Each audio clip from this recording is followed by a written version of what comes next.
In the last 24 hours, 7 terrorists have been killed in 5 major operations across Jammu and Kashmir. The intensive crackdown comes after 5 Indian Army soldiers, including a JCO, were martyred in a gunfight at Surankot in Poonch. Before that, innocent civilians were also targeted by the terror machinery. However, India has now made it clear that there is going to be an iron fist that all of these terror operatives and their sympathizers are going to be met with, whether they are the terrorists themselves or those who are their overground workers, their financiers, those who give them shelter. But what is surprising is that the same politicians who were talking about Kashmiriyat, who were talking about unity, who were talking about how they condemn murder, today spoke up about how these anti-terror operations are going to see reprisals. Is the thin veneer of Kashmiriyat, of unity, slipping very quickly? देखिए ये बहुत बुरा है। मुझे पहले भी इस बात का अंदेशा था कि जब ये हादसात हुए जिसमें हमारे कश्मीरी पंडित भाई और हमारी एक सरदार बच्ची मारी गई, मुझे ये लग रहा था कि चूंकि ये फेलियर है सरकार का, इसलिए अपने फेलियर को, अपनी नाकामी को छुपाने के लिए वो जरूर जम्मू कश्मीर में दोबारा जुल्म सितम का जो है एक और दोबारा आगाज करेंगे, जिसमें पकड़ दकड़ शुरू हो गई है। सैकड़ों की तादाद में लोगों को बंद किया जा रहा है, हिरासत में लिया जा रहा है और कोई सबूत नहीं, कोई कुछ नहीं। मैं जानना चाहती हूं उन लोगों के नाम जिनको उन्होंने अरेस्ट किया है, वो कहां के हैं, उनका कसूर क्या है, उनके खिलाफ सबूत क्या है। अगर वो इसी तरह से इन लोगों को पकड़ते रहेंगे तो मैं इनको बताना चाहती हूं कि इसके नताइज बहुत ज्यादा खतरनाक होंगे और शायद उसका जो खमियाजा है हम सबको भुगतना पड़ेगा। You're watching the News Hour at 10, debate number 2 on Times Now, Super Prime Time. Sanju Verma, national spokesperson of the BJP, continues with us. We are joined by Majid Hydari, political analyst. My first question is to Tausif Shah, leader of the PDP. If somebody is killing terrorists, what are these reprisals that we are supposed to be afraid of? Yeah, hi Badwaja, thanks for calling me.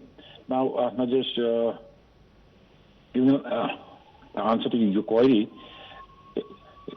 is that we have just seen a clip of our Madam Mufti where she is saying that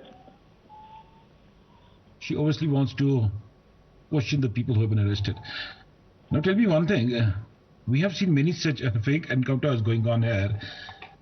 We have seen many such things that when people were arrested and after 20 years, after 30 years, they were released for lack of any evidence against them. So now tell me, in these circumstances, if a leader is speaking, if she is saying that, please show us why you have arrested them, what are the proofs against them, I don't think there's any harm in speaking this in the democracy. Do you think it's not right, she should have spoken like it? That didn't sound like a warning, sir. Now, just, that sounded like a threat where you're saying it's that, no warning. this must No, it's stop. no warning. If anything, you should be standing and saying, good, these are terrorists, they crossed over, they need to be killed. Just let me speak for a moment. Instead, you have already tacitly given them a certificate of innocence and are also warning or rather threatening of some kind of blowback. We have to be... But we have to go by the Constitution. We cannot pronounce anyone guilty unless and until he is proved guilty. Our Constitution does not apply to Pakistani terrorists, sir. I don't know what your expectation of the Indian Constitution is, but our Constitution doesn't give any rights to a Pakistani terrorist. Let's be very clear about that. The people whom they have arrested don't belong to Pakistan. Maybe one might belong to Pakistan, but there are people who were arrested who belong to the nation of India. Okay, Sanju who have Verma, the citizenship of the nation of India. As a citizen of India, these terrorists deserve some amount of empathy. Just let me complete. No, let's take it one by one. Yes, go on. Respond to Tausif Shah. You know, you've spoken enough. It's my turn, and let me make two important points. The boys... Padmaja, please. Yes. Padmaja, first and foremost, I would once again like to express my condolences to the family of everybody, ML Bindru, the 5 army jawans, including a JCO, who were martyred yesterday, Virendra Paswan, the street vendor from Bihar, and so many others. Now, having said that, I will also say that much more needs to be done, and the central government is doing all that it can and all that it should. The NIA has raided in the last 24 hours 16 locations. 5 terrorists have been killed in 5 separate encounters in the last 24 hours. More importantly, 900 people belonging to supposedly the resistance front, the Lashkar-e-Toiba, Al-Badr and Jaish-e-Mohammed have been detained. And just 10 seconds, Padmaja. I'm reading out ad verbatim. Why the problem in Kashmir is because we have people like Mehbooba Mufti who refuse to condemn radical Islam, who refuse to acknowledge that global jihad is at the epicenter of what we are seeing in Kashmir. She's written a tweet 8 hours back. Not taking responsibility and arresting 700 civilians shows the intention to shift blame and absolve themselves. Collective punishment and humiliation of an entire population has become the one-size-fits-all approach to resolve problems. So basically, Mehbooba thinks that the 900 people belonging to Lashkar are civilians. They are not terrorists. They are not militants. The pain should be for fellow citizens who are being murdered, not for some terrorists and their sympathizers. Padmana, can I come in? Mr. Shah, yes, go on. Yeah. Now, just let me speak to this ma'am. What she was, the judge now speaking, that Mehbooba Mufti should have condemned them. Please tell her that just in March 2021, we had 5 people who were killed, who were labeled as the terrorists. And there was a big debate that please condemn them, please condemn them. Then finally we came to know that those were the innocent boys who had come to do the job of laborers from Rajouri. Boys. You have already decided these are innocent boys. We don't say they are innocent boys. We don't say they are innocent boys. Then what is the reprisal? There is a benefit of doubt. Why are you giving them benefit of doubt? But we say there's a benefit of doubt. What proof do you have to give them benefit of doubt, sir? Now when government had what proof do you have to give them benefit of doubt? Going to happen with the minority community, when government already had the knowledge that something is obviously going to happen with the minority community. Sir, on what basis are you giving them benefit of doubt? They were busy providing I have a very simple question for you. On what basis are you giving them benefit of doubt? You never give the army that benefit of doubt. The army, the moment you have the flimsiest allegation made against them, irrespective of their working conditions, you will declare them guilty without trial. But here, you have actual terrorists from whom arms have been recovered. You will give them benefit of doubt. Please tell me about your standards for giving benefit of doubt. Just tell me one thing. The person who was killed while driving on the road,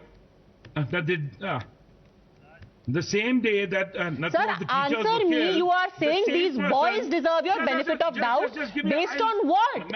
On what basis are you giving them benefit of doubt? That's my simple question. We should know what your standards are. Just let me tell you where comes the benefit of doubt. If you have seen the visuals of that, I think that was Scorpio.